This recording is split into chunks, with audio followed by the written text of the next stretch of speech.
Dāmas un kungi, jūs skatāties Rīga TV 24 raidījuma Rampas uguns, un šodien ir pie mums cilvēks, kurš visu prezidentu vēlēšanu kontekstā principā būtu ārpus konkurences, jo pavisam nesen mēs dzirdējām saukli Masaļski pa prezidentu, Masaļskim pieminekli, Masaļskim paldies, mēs palikām elitē, šodien mums ciemos Edgars Masaļskis. Sveicināts. Nu, kas visiem palicis ir tādā svaigā atmiņā no pasaules čempionāta hokejā, protams, ir šis te pēdējais moments, kad daudz pamira, daudz arī pēc tam ilgi atkopās. Kā nu kurš mācēdams, skatāmies video.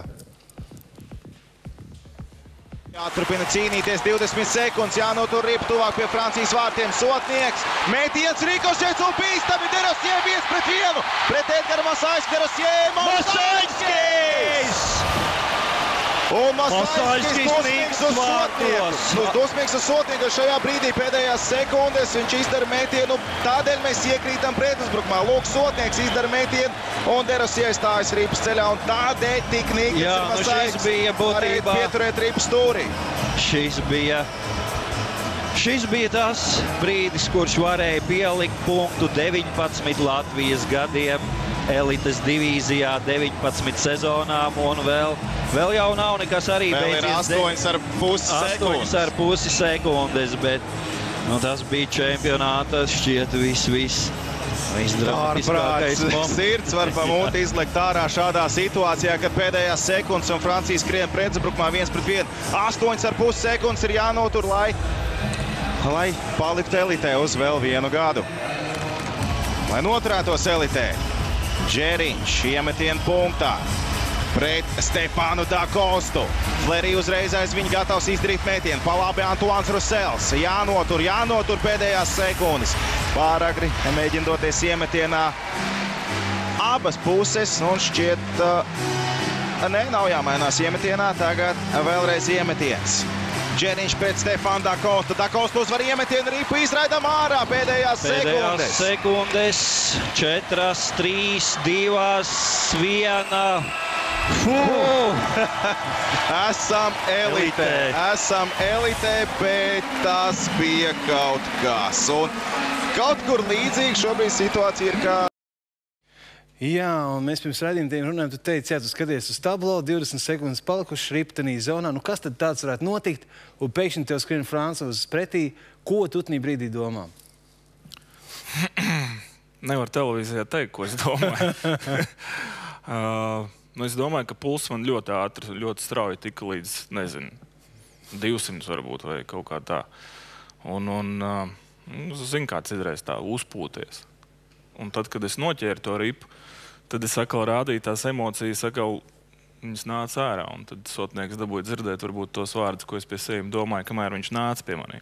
Tu, ko teici sotniekam, tu teici latviešu valodā, vai tomēr izvēlējies kādas citas valodas epitētus? Man liekas, ka tur bija tas precīzes vārdus neatceros. Bet, tur bija diezgan laikam skarbi tie vārdi. Man liekas, kaut ko latvisku un daļa arī no krievu tā leksikas arī tur trāpījās. Jā. Klau, vispār spēlētājiem ir tāda pieredze, kā tu, man teiks statistika, tātad 12 pasaules čempionātos. Tu esi spēlējis 4 olimpiādēs, vairāk spēles izlasē no visiem vārdsargiem. Un tagad ir šitāds te gadījums, šāds moments ar Franciju. Ko viņš tev dod vai pieredzē nākotnē? Tāds sausais atklums, ko ir šāds brīdis spēlē, ar ko viņš ir tevi bagātinājis kā vārdsargu? Es nezinu, es domāju, ka tas tāds viens no labākajiem piemēriem ir tā situācija tā, ka tev nedrīkst padoties, jā.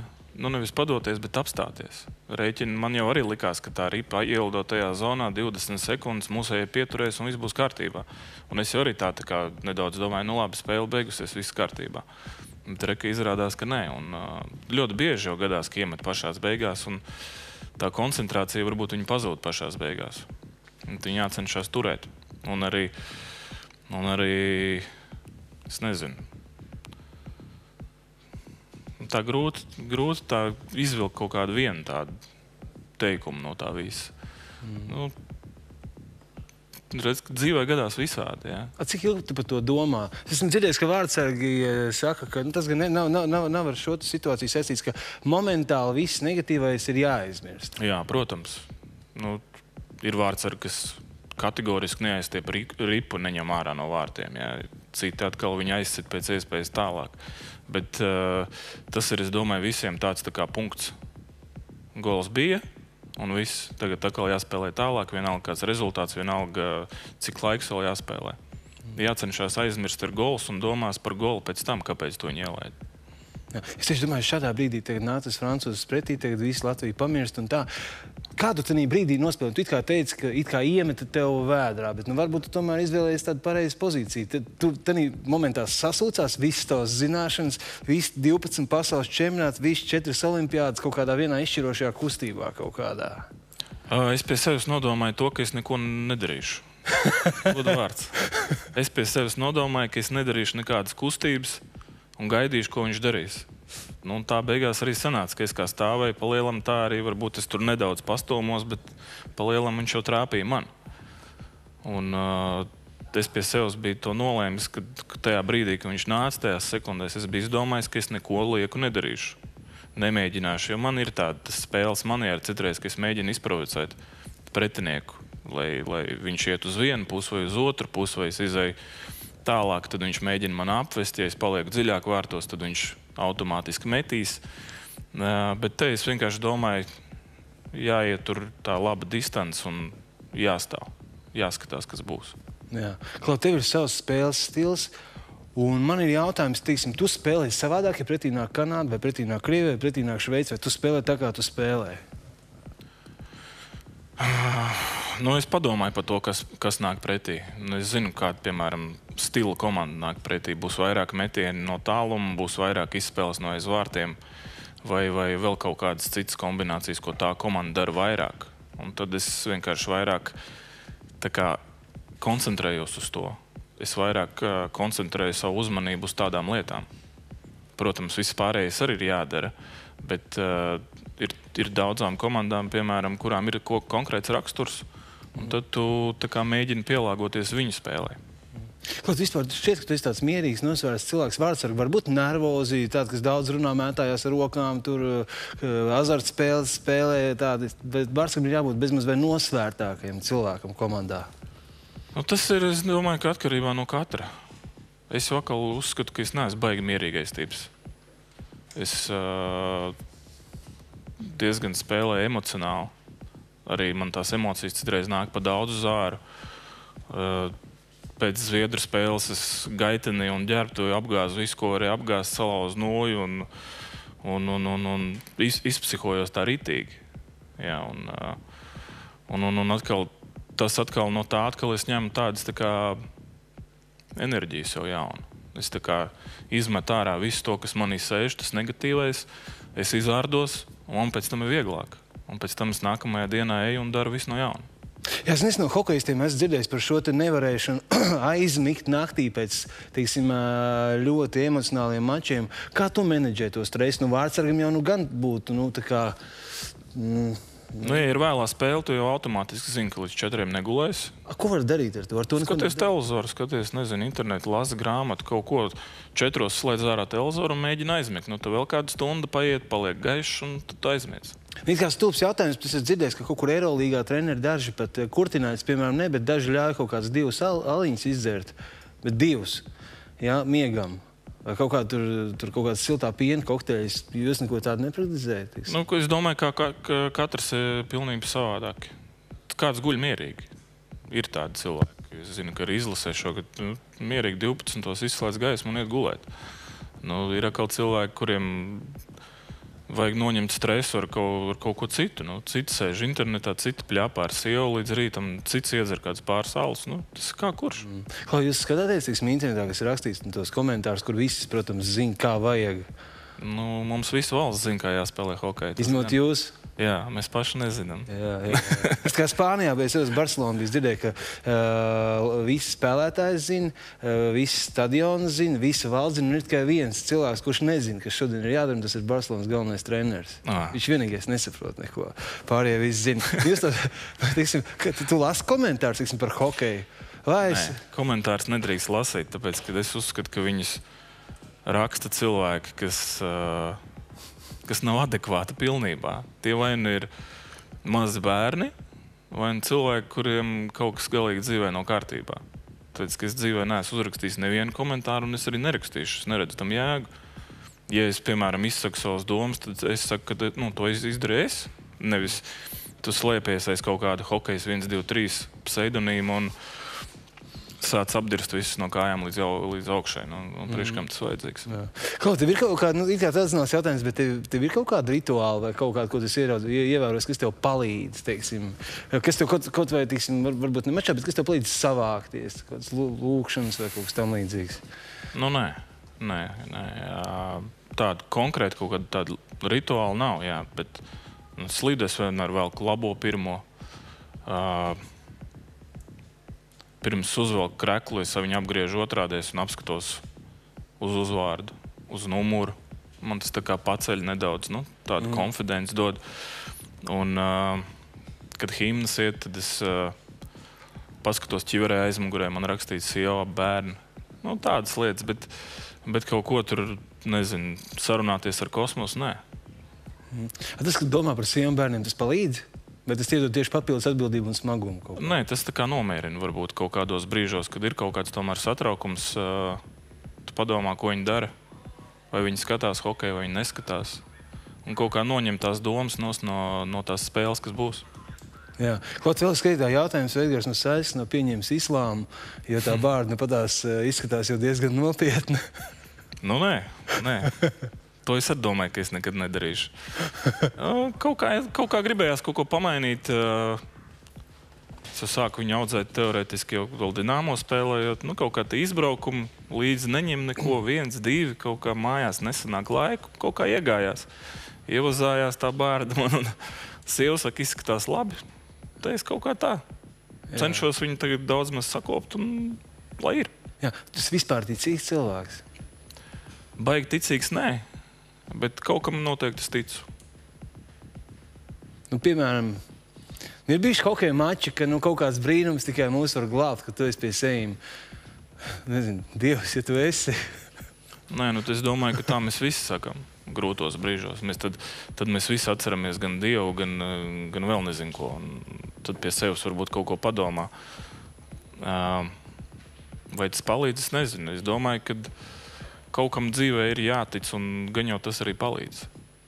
Jo ir situācijas, kad reāli tev liekas, ka, ja kaut kas nenotiks, tad nekas arī nenotiks. Jā. Klaus, pieminēju šos te skaitļus. 12 pasaules čempionāti, 4 olimpiādas, jā, visvairāk spēles izlasē. Un tā, tu atceries savu pirmo maču izlasē? Jā. Pret ko bija mačs, kad viņš bija, kā tu nospēlēji? Mēs nospēlējām 1-1, man tā liekas. Jā, tas bija Euro Challenge turnīrs Francijā, Anglē pilsētā. Un tā komanda, kuru es spēlēju pret, tā bija Franču kluba izlase, man tā liekas. Un savu otro spēlēju nākamajā dienā pret Francijas izlasi. Tā es neielaidu, man liekas, neviens vārds. Vai arī bija otrādies.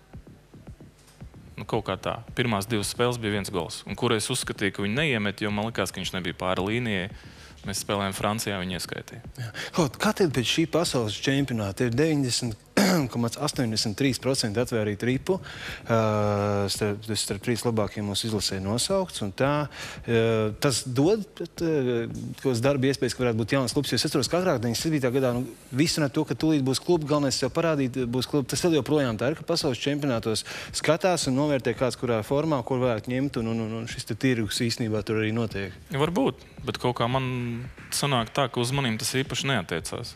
Man jau arī viss apkārt runā, kad, cik tev tagad ir piedāvājumi, uz kurien tu brauks, nevarēsi izvēlēties un tā tālāk, bet reāli viņi jau nav.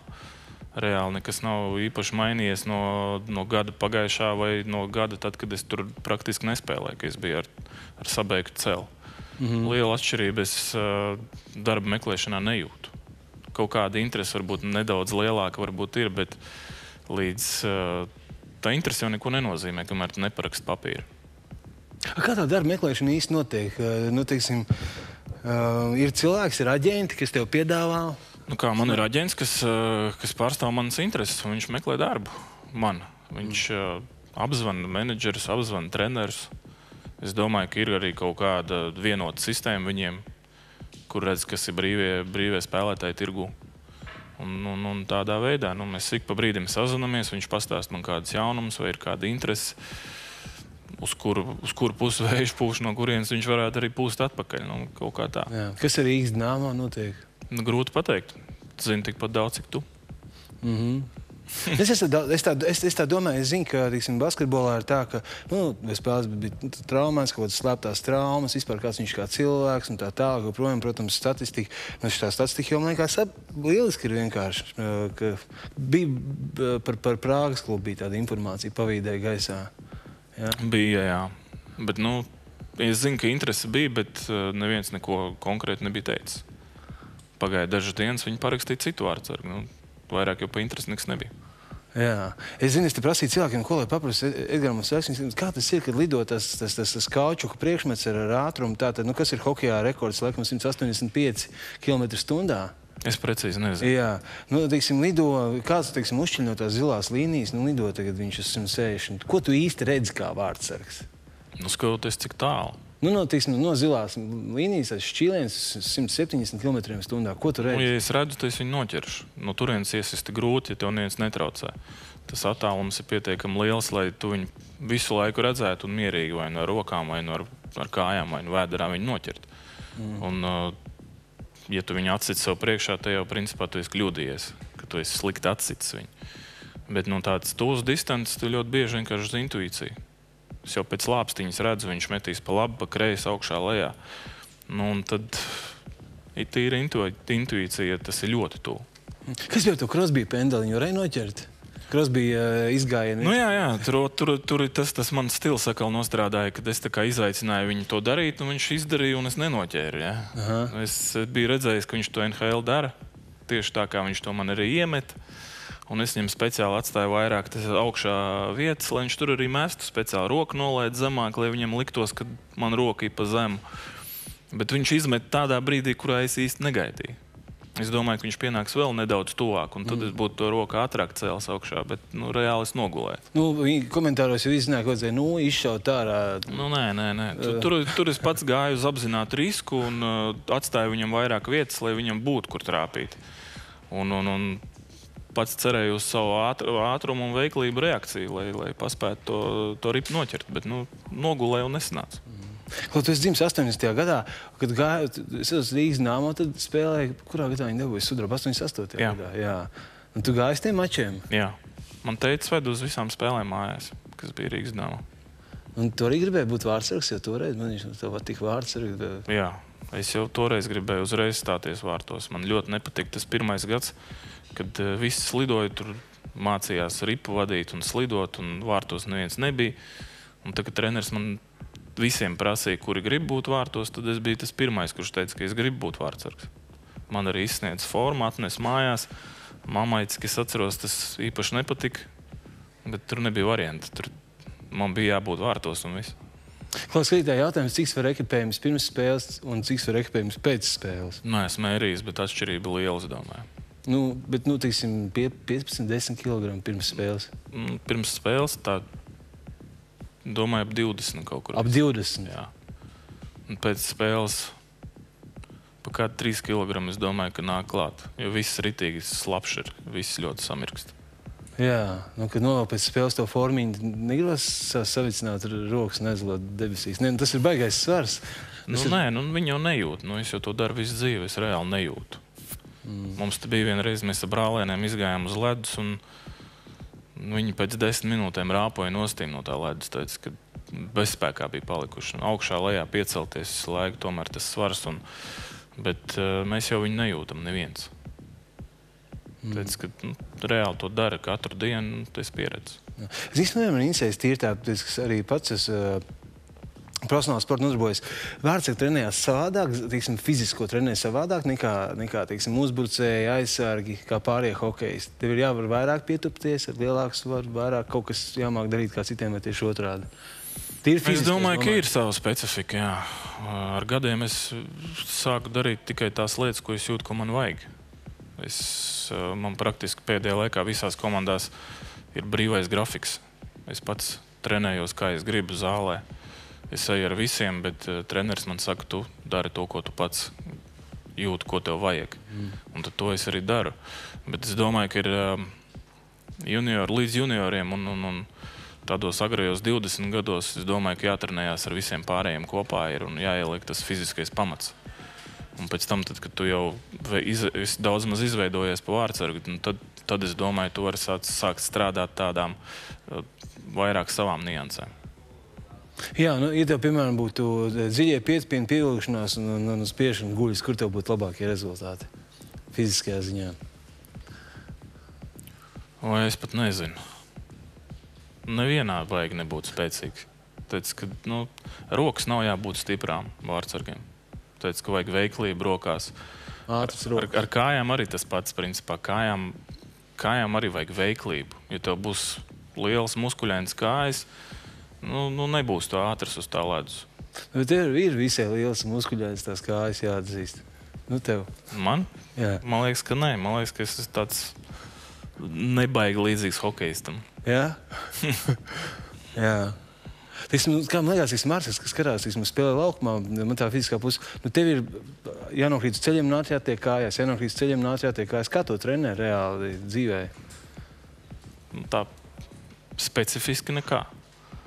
Man jābūt stipriem mikriem, jābūt stiprai mugurē, jābūt stiprai presē. Tas ir pats galvenais. Jā.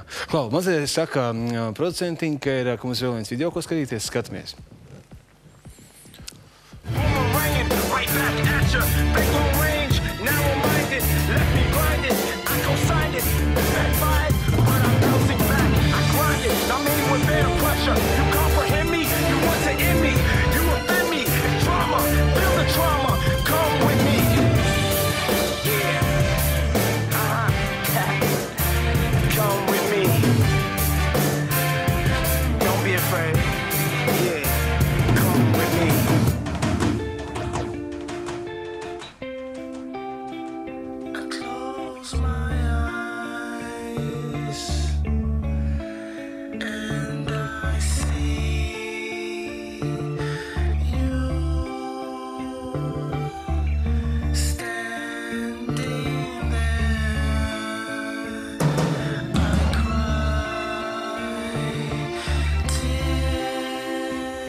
Jā.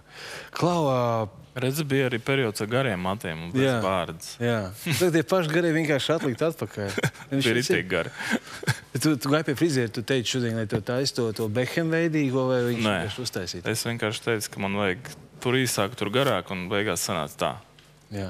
Klau, par video runājot, arī šī pasaules čempionātā redzēt, ka dītiņ daudz rips, reāli akrobātiski izvilki. Tur krītot tā kā futbolā un tā. Stop jau jautājums, bet tev ir jāvar uztaisīt špagats. Tu var uztaisīt špagats? Es nevaru. Nevari? Nē. Tas ir noslēpums. Jā? Labi, joks. Nevaru. Es nekad neesmu varējis un es domāju, ka es esmu viens no retajiem vārdsargiem, kurš nevar. Ļoti retajiem. Bet es esmu pielāgojis savu spēli tam, ka man īsti viņu nevajag. Bet tagad, teiksim, kāds potenciāls klubs jautā aģentam, viņš var uztaisīt špagatu? Neviens tādas muļķības nejautā. Jā. Klau, vispār, tagad tas pasaules čempionāts ir beidzies un visi ir priecīgi, mēs esam palikuši šeltē un tā. Tagad brīvs laiks. Ko tu dari? Daru lietas, kas sakrājušās, kamēr bija pasaules čempionāts un sagatavošanās posms. Tur reāli neko jau īsti nedarīja. Kaut kādas lietas, kas ir jāizdara. Piemēram, no rīta piecelies, tev gribās izskriet. Pirmā diena pēc tam, kad es biju vēl pēc čempu, uzreiz aizbraucu atpūsties, atbraucu mājās, pusdienu zāli pļāvu. Tāpēc, ka bija izaugusi. Jā. Golfs jāpaspēlē kādu dienu. Rīta suns pie friziera jāaizved. Ko sunim griezīs kā? Nezinu. Nav jāuzsver. Īsi. Īsi. Raidījuma pirmā daļa mums ir aizteikusies, tiksimies raidījuma otrā daļā, parunāsim pretgaru vairāk kā par cilvēku, palieciet kopā, mums būs interesanti.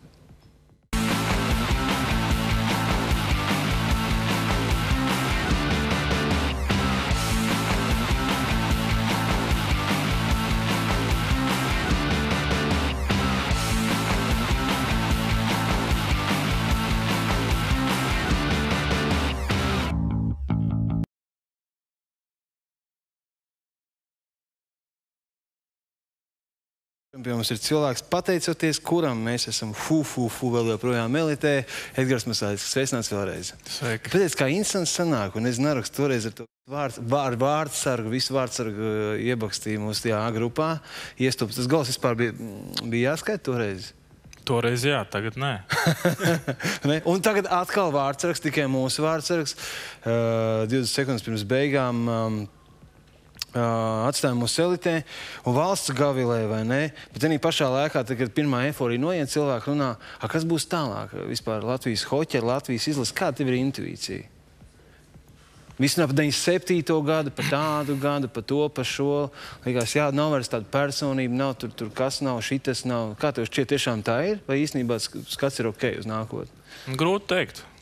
To grūti paredzēt ir, bet es domāju, ka tie pēdējie čempionāti sāk rādīt to, ka mums rezervas ir ļoti maz. Jo, redz, neatbrauc 5-6 spēlētāji no pirmām 2 maiņām, un īsti nav ko ņemt vairāk. Nav aiz viņiem tik labu to spēlētāju. Jā, tur var paņemt uz 3. 4. maiņu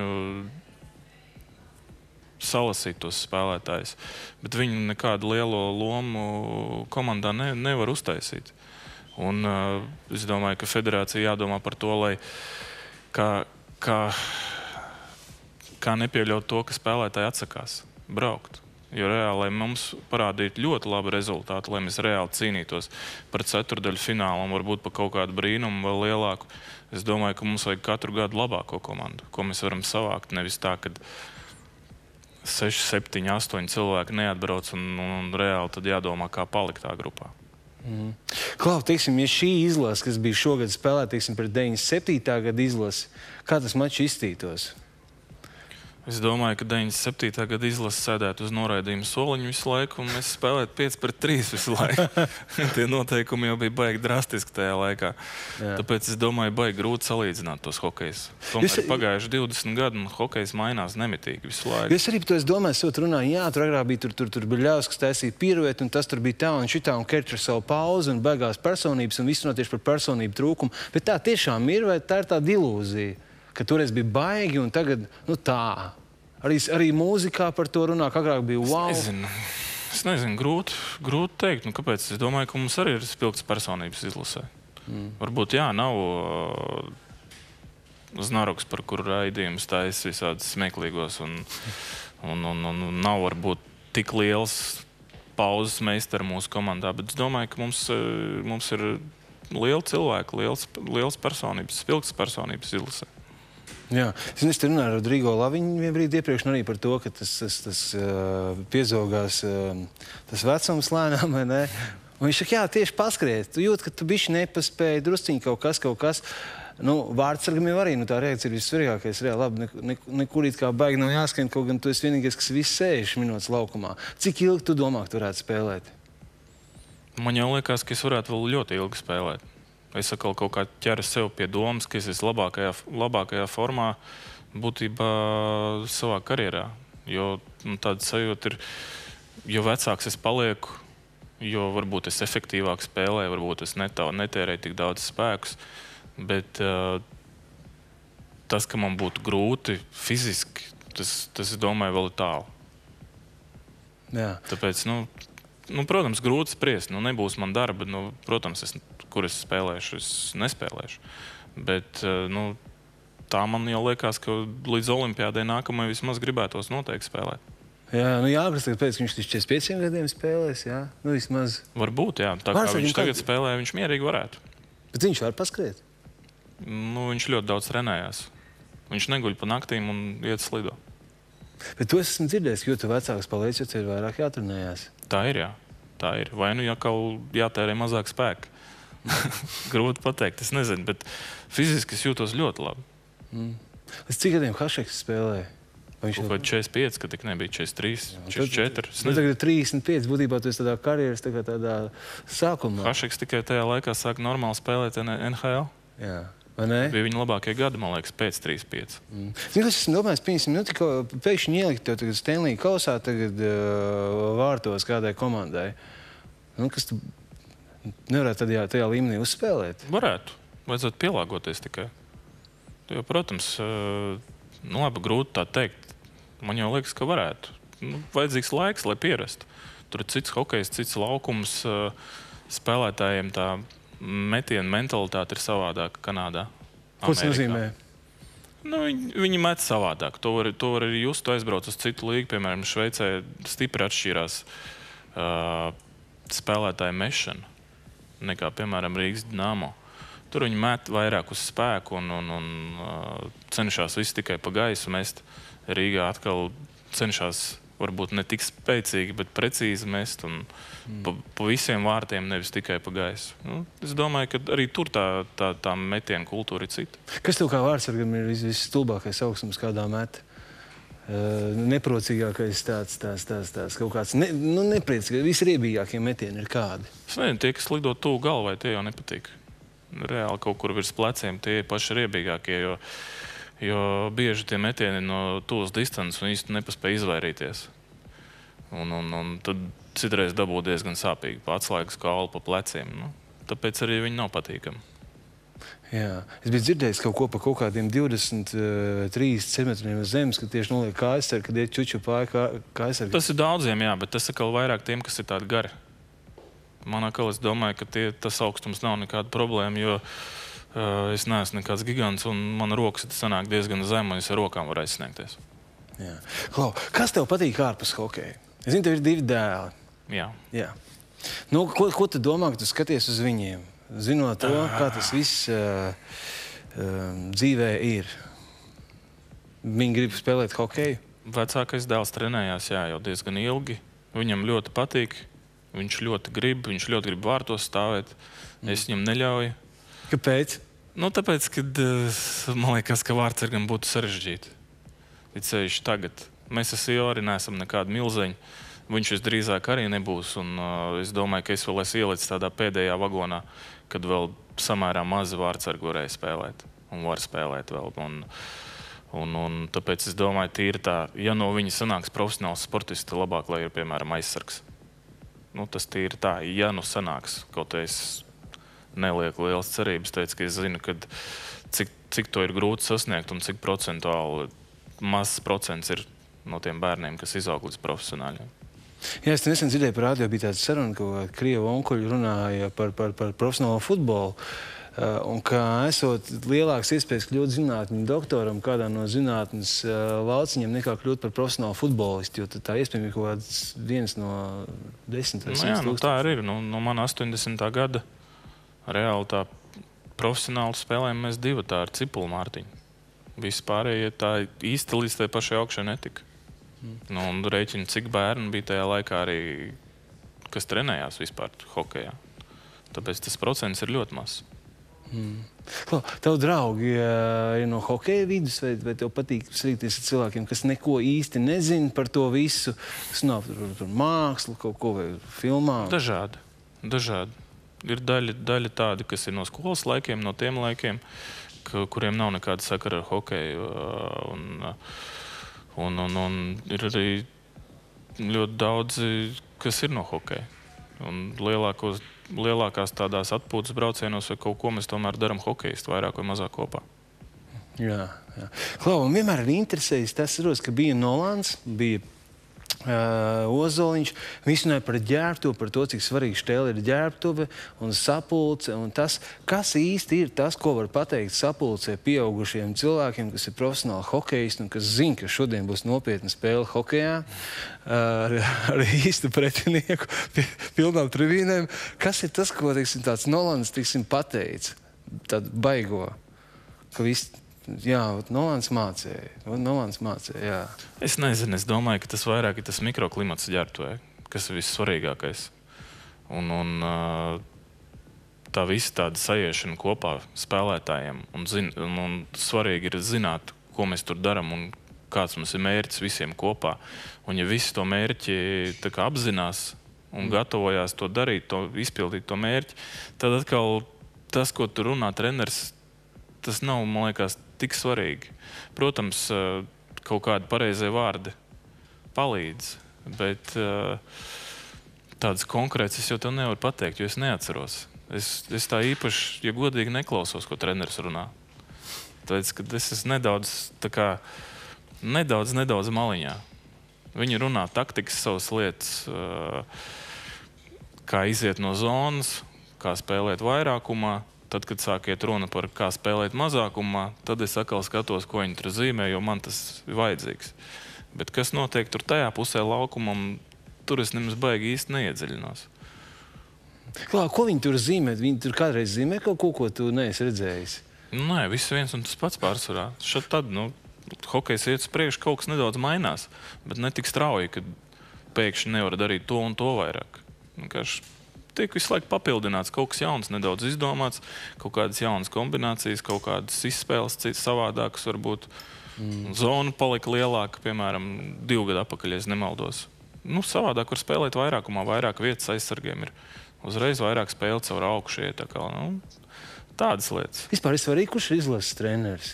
Ja visi runā apmēram vienu un to pašu apmēram, ko viņi tādu jaunu pateiks? Tu zini, kā ir jau svarīgi, kurš ir tas izlases treneris, jā. Un, piemēram, bija tāds treneris Vorobjovs mums 2006. gadā Rīgā. Jā. Cilvēki nebija komandā baigi sajūsmā. Tāpēc, ka viņš bija tik nenormāli stingrs un treniņi bija tik grūti, ka likās, ka ir priekš izlases vispār tā reāli pa smagu. Tam jābūt arī ne tikai darbam, bet arī darbamu prieku. Hokeja jau spēlē visu, lai tu labi justos, nevis lai tu nevarētu gultā iekāpt vakarā. Māja sākumā, tā kā jau iet sezonas beigām.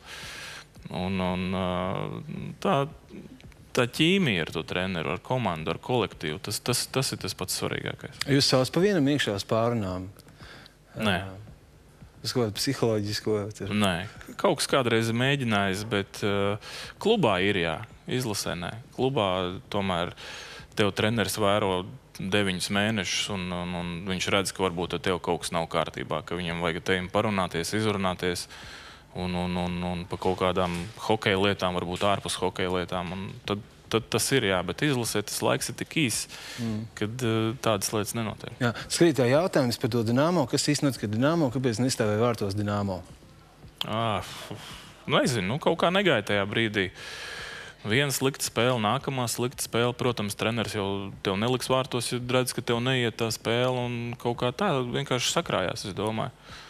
Viena slikta spēle, otra, kaut kā tie apstākļi tā sakritu. Komanda nespēlēja labi. Arī tajā laikā es domāju, ka ne jau es viens slikti spēlēju.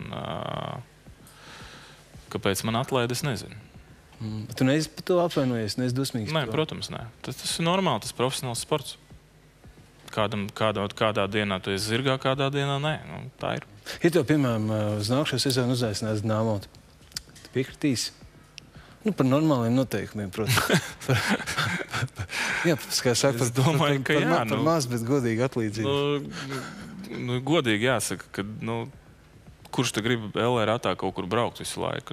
Protams, ka mājās ir visforšāk spēlēt. Savu līdzjūtēju priekšā un savā pilsētā, savā valstī. Protams, ka mājās ir vislabāk. Jā, es atceros, bija tā filma par Dinamo. Es pat šaubos, es izzināšu tās pilsētas nosaukumu pareizi, bet Hantimans, Sīskas, Jugra, jā. Tur izstījās Skarbi. Tā pilsētiņa kā tāda. Skarbi tur ziemā. Kaut kāds 30 ārā ziemā, jā, mīnus. Regulāri, jā. Tas ir norma. Tad, kad pāri pa 40 aiziet, tad jau ir ļoti nepatīkami soļot uz stadionu. Jā. Bet to ģimeni vienmēr līdzi, jā? Tad vēl jā, es stipri šaubos, ja es nākamgad kaut kur braukšu tā patālu, tad stipri šaubos, ka brauks līdzi, jo tomēr tas pats hokejs bērniem un skolas un dārziņi. Tomēr vairāk kad bērni ir izauguši, nav tik viegli visiem kopā braukt.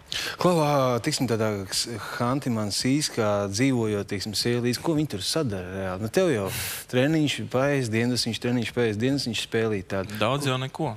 Nu, reāli daudz neko. Nu, es uz teātri Hantimana Sīskā. Nē, tur nebija tāda varianta. Tu spēlē teātri cilvēku vispār? Nu, teātris tur bija. Gribās viņu? Vienreiz mēs bijām gan, jā. Vienreiz mēs bijām ar komandas biedriem aizgājuši, ar ģimenēm. Bet, nu, ceļš tādā pilsētā kā Hantimana Sīska, nu, tur reāli nav ko darīt. Es domāju, ka sievai lielākā izklaide bija ar pārējo sievām. Tusēties vienkārši kopā. Mēs dzīvojam visi vienā mājā, pārsvarā vienā kāpņu telpā. Visiem bija dzīvokļi, un tad es domāju, ka viņi staigāja tur augšā lejā pa tām kāpņu telpām un gaidīja, kad vīri atbrauks mājās. Jā, tas ir baigi interesanti. Zini, vēl es esmu dzirdējis par tīpaši tas ir pa NHL, pa visiem tiem anonīmajiem alkoholiķiem, kas ir NHL un tā. Un arī par to, ka 2/3 šķirās, jo izrādās nevar padzīvot kopā, ka hokeja karjera beidzās, viņas var nepazīst. Bet tev tās problēmas nav. Tu esi bijis pusgadu, bez kluba. Un kā tas īsti ir? Kā cilvēki, kuru ģimenē ir Džeks, kurš ir piedalījies 14 pasaules čempionātos, 4 olimpiādēs, kā tā ģimenes dzīve īsti ir? Es domāju, ka ļoti normāli. Es domāju, ka ir varbūt kaut kas tāds savādāks, ja, pēc ilgāka laika, kad neesi bijis mājās.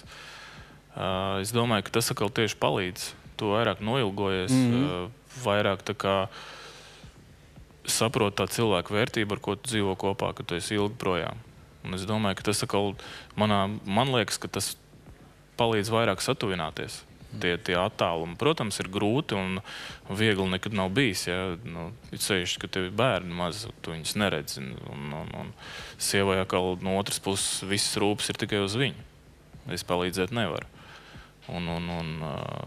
Bet mums nav bijis tāda baigie atkal, ka gadu neredzamies vai kaut kā tā. Jo tā, ka bija bērni atkal mazāk, tad viņi vienmēr brauc līdzi. Pēdējā laikā man tie darbi ir vai nu pa mājām, vai nu atkal bez darba, vai nu es braucu uz neilgu laiku. Un kaut kā pēdējā laikā nemaz nav tāda kā īsta hokejas ģimene, jo mēs esam praktiski kopā visu laiku. Kur tu tagad braukā? Tu kādos ceļojumos braucat kopā? Vai? Jā, atpūsties uz jūru. Tad brauksim golfu paspēlēt kopā. Tagad Latvijā, jā? Nē, brauksim uz Igauniju. Latvijā jau tā kā visu laiku vienā vietā, un tad vajag kaut ko pamainīt. Sieva arī spēlē golfu, jā? Viņa pagājušajā gadā sāka, jā. Aha. Es esmu dzirdējis, lai to ritīgi tālo sitienu uztaisīt, vajag 11-gadīga bērna spēku. Nezinu. Es baigi neesmu spēcīgs tajā golfā. Jā. Man tas tāds tīrs vaļasprieks. Jā. Kā jūs vispār iepazināties? Tas man interesē. Viņi dzīvoja pretējā mājā. Mēs dzīvojam Zoltūdē, viņi dzīvoja pretējā mājā un draudzējās man māsu. Agri vai vēl tas nonāca līdz kaut kāda attiecību veidošanai. Viņi tev kaut ko palīdz hokejā? Viņi skatās analītiski spēles. Tu atnāc mājās, viņi tev saka kaut ko? Tu zini, kā mēs citreiz izrunājam to manu spēli individuāli, kā es esmu nospēlējis. Varbūt ne tur tīri tehniski vai kaut kā tā, bet es atnāku mājās un saku, ka vajadzēja to noķert. No malas noteikti tas izskatījās pavisam slikti. Slikts gols un tā tālāk. Un tas sieva kā skatītājs man to visu skaidro, kā viņi to redzēja. Viņi pārsvarā saka, nebija jau tik traki, tu visu pārspīlēji, un tad atkal man viņi palīdz tā kā aizmirst to golu un tik daudz varbūt nepārdzīvot par to, ka es ielaidu to golu. Es domāju, ka viņi man vairāk tā tīri atbalsta. Tas man palīdz. Jā, zini, mums bija arī jautājums Twitterī. Vai Edgars piekrīt, ka visos sporta veidos vārdsargi ir mazliet savādāki, vai arī savā karjerā novērojis, ka mazliet atšķirās? Es domāju, ka jā. Kas atšķirās? Es nezinu. Grūti pateikt. Ir vārdsargi, kas runā ar kosmosu. Es personīgi pazīstu vienu, kurš uzlika PlayStation 2 kompjuterus, lai spēlē viens pret otru, un sēž skatās, kā viņi spēlē divi tie kompjuteri. Man liekas, tas ir dīvaini. Ja, tā kā no otras puses es sev pabaigi dīvainu neuzskatu. Varbūt kādam liekas, ka es varbūt bišķiņ savādāks nekā pārējie hokeisti, bet es domāju, ka kaut kāda baigi milzīga atšķirība nav. Jo tomēr tā dīvainība, es domāju, rodās no tā, ka tā atbildība ir lielāka. Varbūt tas ir kaut kāda tā psiholoģija un tie nervi un viss pārējais. Un tas, ka tu esi tāds tā kā vairāk vai mazāk, tu esi tomēr nedaudz maliņā un tomēr viens. Klau, tu esi kāvies ar otras komandas vārdsargu? Esmu, jā. Vienreiz gadījumā. Kāpēc? Tu esi, kad nesaprot, tas ir diezgan kaut kāds... Starp citu, jā, viens jautājums pirms tam. Hokejs ir šovbizness. Vai dieniņās, es nezinu. Tas ir sports augstāk, tālāk, spēcīgāk, tā kā no seniem laikiem, jā, uzzināsim stiprāk, labāko hokejistu. Es domāju, ka jā. Bet daudzās vietās jau viņš arī ir šovbizness. Amerikā ir līgas, kur pārsvarā tikai kaujās. Viņiem tas rezultāts, man liekas, īpaši tur neinteresē. Viņi reāli vicina dūras visu spēli. Tur savācās un uzkaujās reizi nedēļā. Bet es domāju, ka tas ir vairāk tīri sports. Par ko tu kāvies ar otru vārdsargu? Iemesls ir vajadzīgs? Tās, zin, tāda asuma spēlē, tur stičkas ik pa brīdim kāds uzkaujās. Tad tu esi dusmīgs pats vai vēl kaut ko sāc slidot uz to pusi, redzi, ka tas atkal slido un domā, labi, tad, ja jau tā, tad tā, un kaut kā tā. Tu boks mājas pastrādā, drusciņ gadījumā, jā? Nē. Kāda tur vārdsargiem kaušanās? Tur tās rokas pacelt līdz galam nevar, un divi lāči saķerās un nokrīt zemē. Viss. Tur zilumu grūti dabūt. Tu vārds esi iemetis kā vārdsargs? Es it kā esmu pēc statistikas, jā. Bet ne ar nūju. Ne ar nūju? Nē. Cilvēks uzmet, es ar acitēju cimdu acits turī, un viņš dodot atpakaļ savam aizsargam piespēli iemet savos vārtos. Tā kā es pēdējais pieskāros, man ieskaitīja golu. Klau, tu vari atcerēties vienu golu, par ko tu visvairāk lepojies, ka tu viņu noķēri, ja mēs neskaitām šo te, pateicoties, kuru mēs palikam elitē. Tad tas nav gols. Tad tas nav gols, jā. Viens, ko tu noķēri, un viens, par ko tu ir baigāši krobi. Tā grūti izcelt ir. Grūti reāli izcelt ir. Ļoti bieži ir tā, ka tu pēc spēles domā reāli, tur es super nospēlēju. Labāk nevarēju un izdarīju vienīgo lietu, ko varēju izdarīt, lai neiemestu golu. Tādas situācijas ir. Un tad tu apzinies, kad bija tā situācija, ka tu reāli izglābi. Atkal no otras puses, katrs gols ir nepatīkams un bēdīgs. Un ir goli, kuri, kā tu saproti, ka daudz neko nevarēja izdarīt, tos ir visvieglāk aizmirst. Bija un viss. Paši sāpīgākie ir tie, kur tu tā kā pats vainīgs esi. Noslinkojot, man zviedri iemet to vienu golu no borta starp kājām. Es vienkārši noslinkoju.